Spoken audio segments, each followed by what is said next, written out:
بسم الله الرحمن الرحيم قدونك قولها وكيلة السمادة مدح حبناها بارلمانك صاحبدي ترتنك أن كودا جرني دمان مرتشرف كهالك سكوتميت علماء السلام عليكم ورحمة الله وبركاته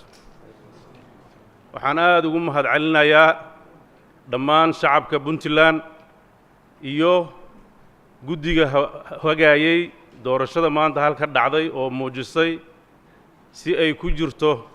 ilbaxnimo deganaan kuna dhacday si nabadgelyo ah waxaan halka uga mahadnaqayaa madaxweyne Cabdiweli Maxamed Cali Gaas iyo ku-xigeenkiisii hore mudane Cabdixakiim iyo dhammaan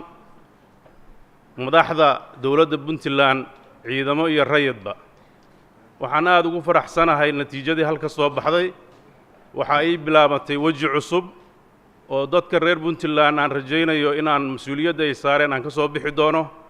waxaan ka codsanayaa dhammaan shacabka inta halka joogtay inta maqanba inay gacmaha isqabsadaan inay dhismaha Puntland iyo Soomaaliya ka fakaraan in waji cusub oo walaalnimo ah uu bilowdo doorashadii maanta halkaas ku eg tahay